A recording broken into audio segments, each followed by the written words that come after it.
Hi, everyone. My name is Katie Liang. My name is Yo Garcia. My name is Edemevo Ajayi. And today we're here to present on Oakland Youth Vote, how we got it to be implemented in our city and the process of how we accomplished it. So, who is the Oakland Youth Vote Coalition? So the coalition is made up of 5 organizations. We have Oakland Kids First, All City Council, APAL, Californians for Justice, and us, the Oakland Youth Commission. So in 2020, Oakland residents voted to pass Measure QQ, which allows 16 and 17-year-olds to vote in school board elections. Then 4 years later, this past November, we made history as the first major urban city in America to allow youth to vote. So 16, 17-year-olds. Can we get a clap for that? We were able to make our voices heard this past fall. So what did it take to make this happen? The Oakland Youth Vote was split into 3 different phases. Phase 1, passage, which was basically making sure that the measure was passed on the ballots during the election. So in 2019, youth and adult allies organized together to create the Youth Vote and also gain support from the Oakland City Council, who unanimously agreed to add it onto the ballot during the 2020 election. Youth leaders and allies worked together to canvass, phone bank, and making sure that our community was aware of what the Youth Vote was. And eventually, in November of 2020, the Oakland Youth Vote measure was passed with 67% of Oakland voters, which is a really, really good number. Phase 2 was implementation. After getting it on the ballot and making sure we got it passed, the next phase was making sure that youth were able to vote. We fought for the next 4 years to push the registrar of voters and county to make sure that it was implemented, which if you guys do not know, your county is in charge of your local elections.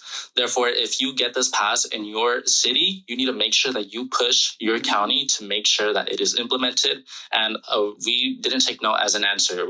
We pushed 4 years. It took a long time, but we were able to vote in the last election. Lastly, we met with City Council, School Board, and the Board of Supervisors, again, to continually push forward and make sure that it was implemented.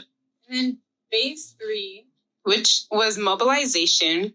So we didn't actually know that the measure would be implemented until August, which means that we had 2 months to actually mobilize the youth to vote.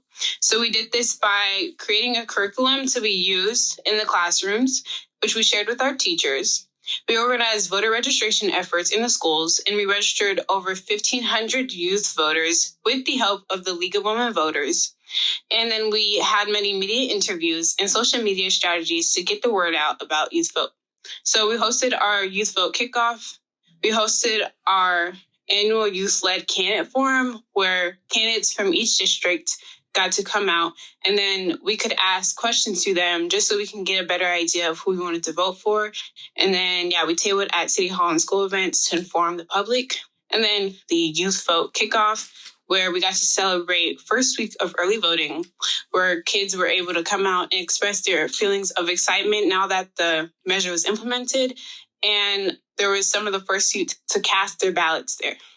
Yeah, and I just want to also add that we also got it passed for Berkeley too. So Berkeley Unified School District was also able to vote last fall.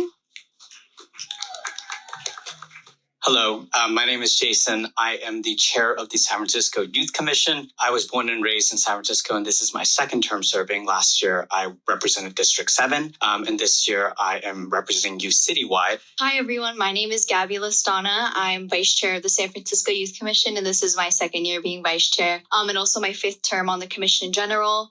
Throughout all my 5 years on the commission, I represented District 6. I've grown up in San Francisco in the Tenderloin and so my neighborhoods. So we're here to talk to you guys about a couple of the Youth Commission's advocacy efforts, including Vote 16, which is similar to the Youth Vote that was implemented in Oakland, as well as Free Muni for Youth, which is another really exciting initiative that we've been working on. I really do applaud all the work you guys have been doing over on the East Bay and in Oakland. It's really impressive, and it's really encouraging to see the success in different parts of the Bay Area. But unfortunately, in San Francisco, we've been having a lot more trouble.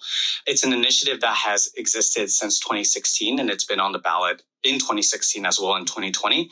And we've been continuing efforts into 2024. However, it was not placed on last November's ballot. So we are looking to continue advocacy efforts and making sure that it is a point that we stress to our elected officials as we move forward. But there are a lot of challenges. I think San Francisco is a really interesting place in terms of politics. It's very different than a lot of cities. I definitely second that. And just for like some more historical context of San Francisco Youth Commission's involvement in Vote 16, we've been actively involved in both the Vote 16 campaigns in 2016, 2020, and as Jason mentioned, 2024. We got it on the ballot in 2016, 2020, and they both lost by really small margins, showing that like this is something that San Francisco voters want. It is just like, as Jason said, with San Francisco having such a complex political landscape, I guess it's hard to get it passed. But I think like there's just so many young people who are civically involved in San Francisco. And I think having them be able to vote and just like start voting early not only builds that habit, but also gives youth another avenue to advocate for issues they believe are important.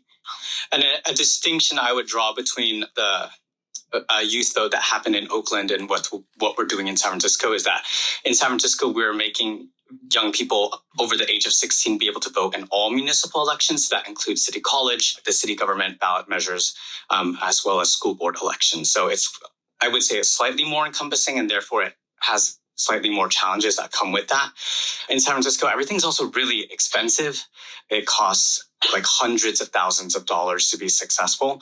And that just requires a lot of fundraising and support from organizations. As for outreach, we've worked on an initiative and done outreach to numerous youth organizations, and that's kind of been our main point of advocacy. Because San Francisco is so diverse, we really make it a point to get out to nonprofits that are in Chinatown, nonprofits that are in the Bayview's Hunters Point, nonprofits that are on the west side of San Francisco, just so we can make sure that we are covering all of our bases.